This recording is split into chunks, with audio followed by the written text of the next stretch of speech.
Teachers of Reddit, what are your "the parent is just as bad as the student" stories? Elementary teacher here. We had a student who wouldn't stop stealing things out of other kids' backpacks. We had caught him on camera and would call the parents and they would just say, "No, that's his insert stolen item, we just bought it for him."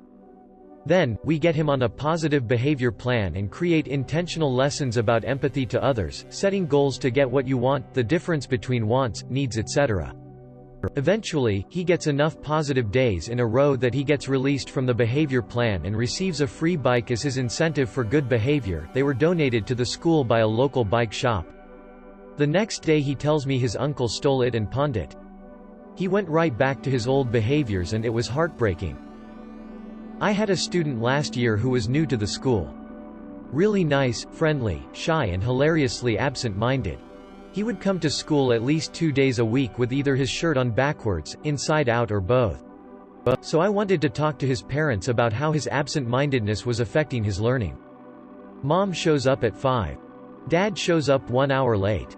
We have a good chat and they get up to go. As I'm walking them out I said, "I will show you the shortest way to the parking lot." The dad replies with, "I didn't park in the parking lot," so I said, "You can go the same way to the street." He said, "I couldn't find the parking entrance so I just drove around and parked on asphalt play area." Sure enough I walk by and his car is next to the playground. So it all came together after that. I had a preschooler call his mother an butt. This would be upsetting except the day before, she called him an butt. She said it quiet enough that other children or people wouldn't hear, but my coworker swore she heard her say it. We have our scheduled conference and she doesn't understand why he says such nasty things to her. Teaching adjacent. I used to be an educational facilitator at a science center. During the school year I would be the liaison for school trips, during the summer, I would run the summer camps. Parents used to like to plunk their kids in science camp because it is educational. We had a pile of hands-on programming. I have to say, it was pretty fun. Fun unless your kid aggressively hates science and you are forcing them to be there. Enter Jason. Jason was a garbage on day 1. We welcomed them to camp by making liquid nitrogen ice cream. Jason didn't give a garbage. He refused to eat stupid nerd ice cream. Through the day his attitude got worse. He refused to participate, called the other kids nerds and losers. He was an all-around pain in the ass. At pickup, I pulled his mother aside and said, "I don't think Jason really wants to be here. We can arrange for a refund or see if we can transfer him to another program he will find more to his liking." His mother replied, "It's your job to make him want to be here, clearly you suck at it." Great. Day 2. Jason shows up with an even bigger chip on his shoulder. The day's activity was engineering. Fort building. Every kid loves a good fort. Except Jason. Jason picked up one of the plastic tubes and cracked a kid across the back of the leg with it. As I run over to tend to his victim, Jason cracks me across the side of the head with the tube with all his might, breaking my glasses and giving me a decent bruise across the side of the face. It takes 2 of us to disarm Jason and separate him from the group. We pull him into the admin office and call his parents to come now. He is no longer welcome. His mother shows up a good 3 hours later, absolutely livid. Not about Jason's behavior. Not in the least. There was no apology or understanding. Instead, as we ejected her son from camp, she turned to us as said, "I hope you all get cancer." And edit, have a few people saying where should have pressed charges. This camp was for 6 to 8-year-old. Jason was a fairly young child at the time. This one's sad. I was a camp counselor and I had a girl in my cabin with issues. She was attention-seeking, kind of a mean girl, and generally wasn't liked by a lot of the camp. I honestly didn't give her a lot of one-on-one attention, which is something I deeply regret in retrospect. I only understood the issue because I was bus staff. This was a sleepover camp. Her session was 2 weeks and her parents had elected for her to take the bus back and they'd pick her up. The bus was early but plenty of parents showed up early. They were so excited to see their kids. As we got closer to pickup time, the crowd dwindled until there were just a few left. A staff member asked for the kids still there so they could make phone calls. All but one were in traffic and on their way. My camper's parents said no. They said they had 2 more days of freedom, they wouldn't take her, and said we needed to put up with her for a couple more days. They each said this individually and hung up. Neither responded to follow-up calls. Staff told me to go home and they were left to figure that one out. My parents always hated me, but this was shocking to me.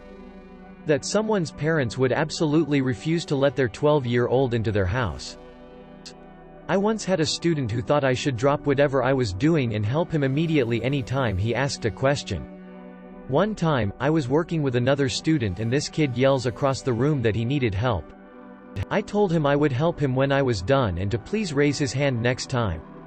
Apparently, this set the kid off because he went on a loud tirade about how I was racist for not helping him. Never mind the fact that the student I was helping, who he wanted me to abandon, was the same color as him. I ended up kicking him out of class after he went on and on about it for a while, which he said only confirmed my racism.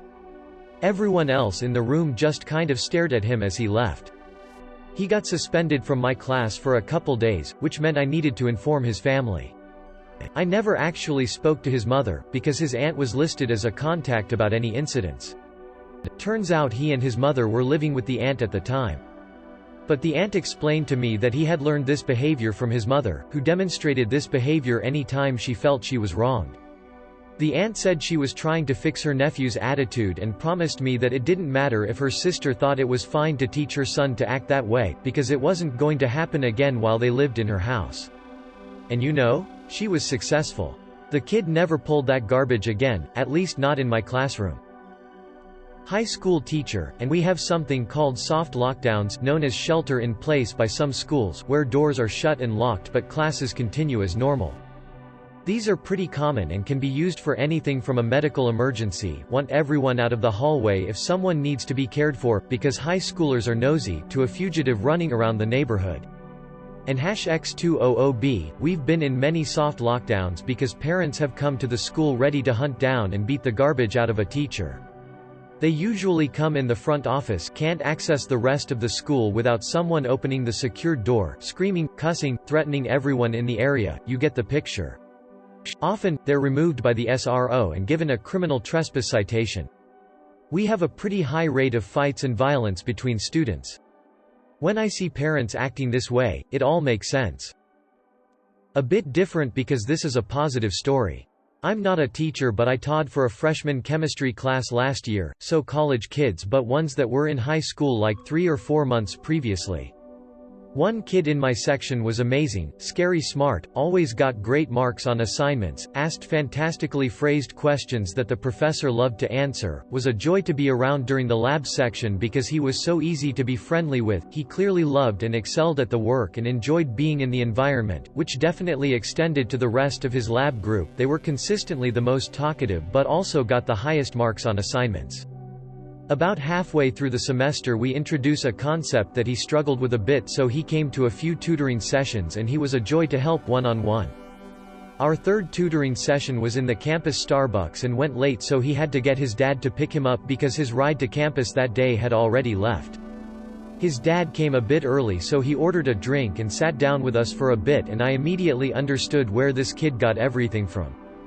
His dad was wicked smart, asked relevant questions in a way that made me think about the material in serious depth, same way that his son did, cracked a couple of dad jokes that made me laugh, and was beyond easy to talk to the point where we had stayed an extra 30 minutes beyond what we were supposed to, swapping between going over the material and cutting up.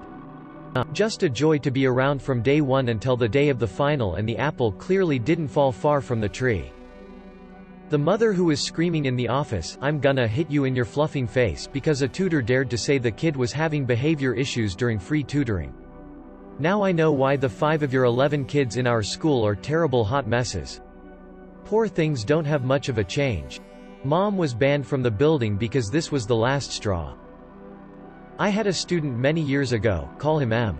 He was a sweetheart in the classroom, never answered back, did as he was told, engaged and interesting. But, outside of class, he wasn't allowed to be around other students, escorted class to class, because he would start a fight every time, and I mean that. I could not wrap my head around it, until parents' evening. His dad was a hulk of a man, mother was sadly deceased. He was clearly abusive. He kept his hand on the back of M's neck, leading him around like that. M looked like he was going to his own execution.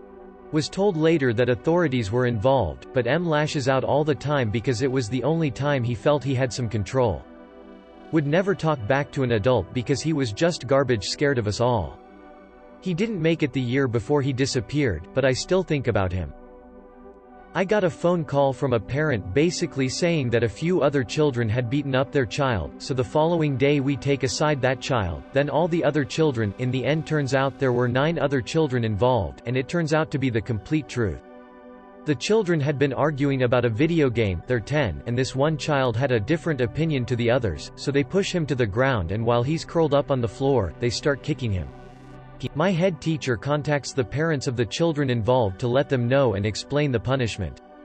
Fast forward to the next day when one of the parents comes into school and starts shouting at their child in front of his whole class and teacher, asking him why the hell he admitted to doing it, what was the matter with him and how he was stupid for doing so, before taking him and his 2 siblings out of the school.